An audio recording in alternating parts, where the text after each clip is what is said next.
Thank you very much. I can only begin with that remarkable introduction by saying that after 198 performances as Richard III in 12 cities over 10 months, it's a wonder they didn't find my bones in a parking lot somewhere. So I'm glad to be here with you tonight. Lord Fink, Lady Fink, my lords and ladies and gentlemen, it is an honor for me to participate in this tribute to Lord Fink's generous philanthropy and his work on behalf of many worthwhile projects and causes, including, of course, the 9/11 London Project.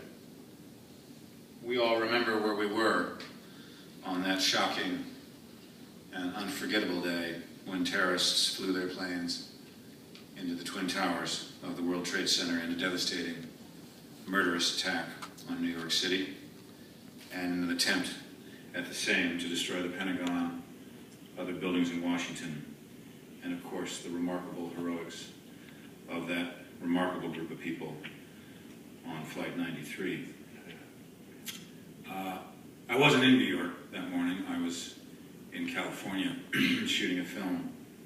But I lived in New York, and my last apartment was in Tribeca, 6 blocks from the World Trade Center. And I suppose, like all of us, felt helpless and felt like I couldn't get home fast enough.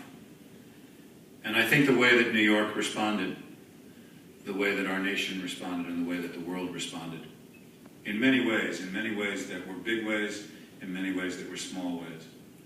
The Tribeca Film Festival had been something that we had been talking about, trying to organize for many, many years, and it suddenly seemed like New York needed it, like Tribeca needed it. So we organized that in just a matter of months, and they still and have continued to do remarkable work in the rebuilding of New York. As Americans living in New York at that time, we were struck by many emotions. Horror that such a thing could happen in America, in our hometown. Overwhelming grief and sympathy for those who lost loved ones and family. And yet also huge pride in innumerable individual acts of heroism, bravery, and selfishness. But even as we were being temporarily knocked back, and by the way, if we prove one thing, we proved we can be knocked down, but we can't be knocked out. When we were knocked back by the hurricane of hate that came towards us on a bright, clear, and beautiful New York day, we were nevertheless sustained by the love and emotion of people all over the world who shed tears with us without restraint, who grieved with us, people like you in this room, who reached out to us spontaneously and generously, and we were comforted by your great humanity. Ever since that day, I have worn this pin. And for those of you that are too far away, it is a pin that joins the American and the British flag. And that, in many ways, is what I have felt I've been a part of doing in coming here to London and running the Old Vic Theatre. The extraordinary relationship that our two countries have, and what we've given each other and what we can teach each other, has been for me one of the most remarkable episodes of my life. I have adored being in this country for the past decade. And I much admire and salute Lord Fink's response in setting up the 9/11 London Project, capturing the essence of this humanity in ways that speak to me very personally. You see, to build understanding out of tragedy through education is a fine mission in itself. But to encourage young people to have more than just a knee-jerk reaction and to respond in a creative way that involves the heart as well as the mind is inspirational. Ultimately, the ends never justify the means. The personal is more important than the political. And sometimes the artist can help give us a fresh perspective. And the 9/11 Project has raised the bar in giving young people this topic, calling for their best creative efforts to share their thoughts on new ways of understanding this tragedy and trying to ensure that it is less likely to ever happen again.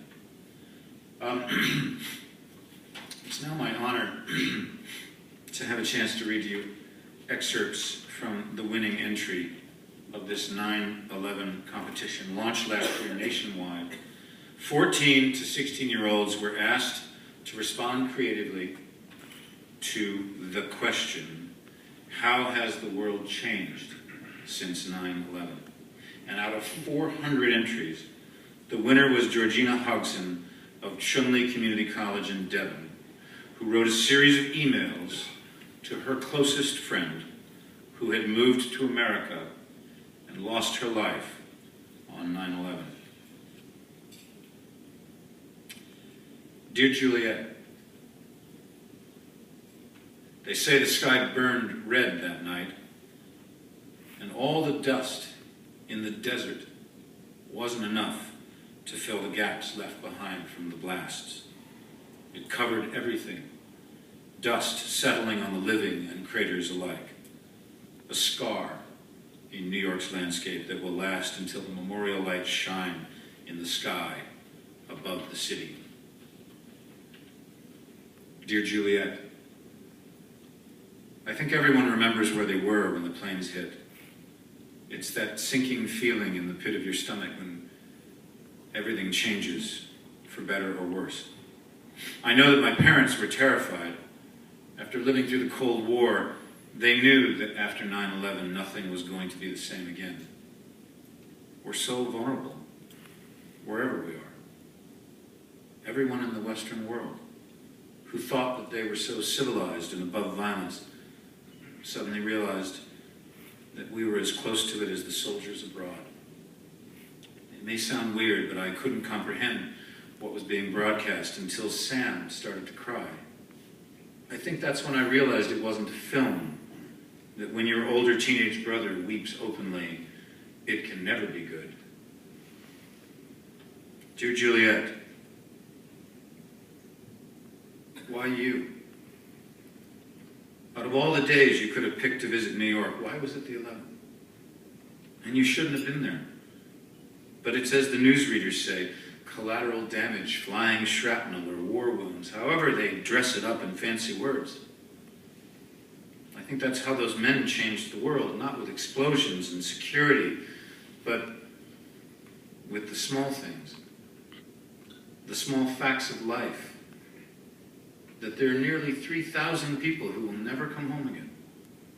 The parents separated from their children, husbands leaving wives, children departed from this world to change their families' lives forever. Dear Juliet, I'm alone now. Well, I say alone. My brother Samuel, you remember him? Of course you do. He liked you. Well, after abruptly shaving his hair, he always wanted to be a skinhead, no idea why though. He announced he wanted to join the army, and of course my parents freaked out and threatened him with all sorts of horror stories, but his mind is made up, and as soon as he's old enough, I think he'll do it.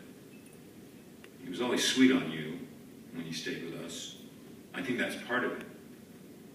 Some sort of revenge that he's acting out, even if fighting doesn't bring you back. And they said on the news that the army is moving closer in Iraq to rid the world of terrorism.